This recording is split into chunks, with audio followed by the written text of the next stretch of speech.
জয় গুরুমা। বন্ধুরা, বছরের ৩৬২ দিন যে মন্দিরে পা রাখার জন্য লক্ষ লক্ষ মানুষ লাইনে দাঁড়ায়, বছরে ঠিক এই ৩ দিন সেই মন্দিরের দিকে তাকাতেও মানুষ ভয় পায়। চারপাশ নিস্তব্ধ, প্রধান ফটকে ঝুলছে বিশাল তালা, আর ভেতরে নাকি স্বয়ং মহাশক্তি এক অলৌকিক প্রক্রিয়ার মধ্য দিয়ে যান। কি ঘটে আষাঢ়ের এই দিনগুলোতে? কেন এই সময় পুরো পৃথিবীকে অশুচি মনে করা হয়? বন্ধুরা, আপনারা কি জানেন 2026 সালে 1433 বঙ্গাব্দে অম্বুবাচী ঠিক কবে শুরু আর কবেই বা শেষ হবে? এই দিনগুলোতে বাড়িতে কি আদেও পূজা করা যাবে? রান্না করা খাবার খাওয়া কি সম্পূর্ণ নিষিদ্ধ?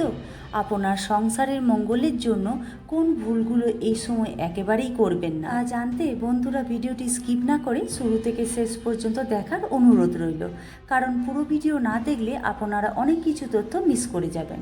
তো চলুন বন্ধুরা, আর দেরি না করে আজকে শ্রীকথা চ্যানেলে অম্বুবাচী স্পেশাল এপিসোডটি শুরু করা যাক। বন্ধুরা, জ্যোতিষশাস্ত্র অনুযায়ী প্রতি বছর আষাঢ় মাসে সূর্য যখন মিথুন রাশিতে প্রবেশ করে তখন শুরু হয় অম্বুবাচী। সনাতন লোকবিশ্বাস অনুযায়ী এই 3 দিন স্বয়ং ধরিত্রী মাতা ঋতুমতী হন। বর্ষার শুরুতে নতুন ফসল বোনার আগে প্রকৃতি যেন নিজেকে নতুন করে তৈরি করে নিজের সৃজনী শক্তিকে পুনরুজ্জীবিত করে। ঠিক এই কারণেই অম্বুবাচীর দিনগুলোতে চাষবাস, মাটি খোঁড়া বা গাছে হাত দেওয়া সম্পূর্ণ নিষিদ্ধ থাকে, যাতে ধরিত্রী মাতা একটুও আঘাত না পান। তো চলুন বন্ধুরা, এবার সবার প্রথমে জেনে নিই আষাঢ় মাসের এই অম্বুবাচী তিথির সঠিক সময়সূচি কি হতে চলেছে। অম্বুবাচী শুরুর পর 3 দিন চলে এই উৎসব। 2026 সালে 1433 বঙ্গাব্দে অম্বুবাচী শুরু হবে 22শে জুন বাংলা 7ই আষাঢ় সোমবার রাত্রি 9টা 10 মিনিটে এবং অম্বুবাচী শেষ হবে 26শে জুন বাংলা 11ই আষাঢ় শুক্রবার দিবা 9টা 33 মিনিটের মধ্যে। বন্ধুরা, এবার আমরা জেনে নেব এই অম্বুবাচী চলাকালীন অর্থাৎ অম্বুবাচীর দিনগুলিতে বাড়িতে কি আদেও পূজা করা যাবে। চলুন তা জেনে নিই। শাস্ত্রীয় নিয়ম অনুযায়ী এই দিনগুলোতে দেবী মায়েরা রজস্বলা থাকেন বলে মনে করা হয়, তাই বাড়ির ঠাকুর ঘরের দেবী মূর্তি বা ছবি লাল কাপড় দিয়ে ঢেকে রাখতে হয়। এই 3 দিন কোনো প্রকার মূর্তি স্পর্শ, ঘট স্থাপন, ভোগ নিবেদন বা পূজার মন্ত্র পাঠ করা সম্পূর্ণ নিষিদ্ধ।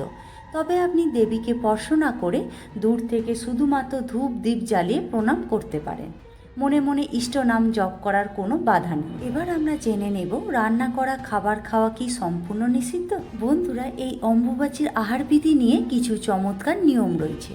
বিশেষ করে যারা ব্রত পালন করেন, যেমন বিধবা মহিলা বা সাধকগণ, তারা এই 3 দিন ধরিত্রীর ওপর আগুন জ্বালিয়ে কোনো রান্না করা খাবার খান না। কিছু কিছু জায়গায় অম্বুবাচীর আগের দিন রান্না করা খাবার 3 দিন ধরে খাওয়া হয়।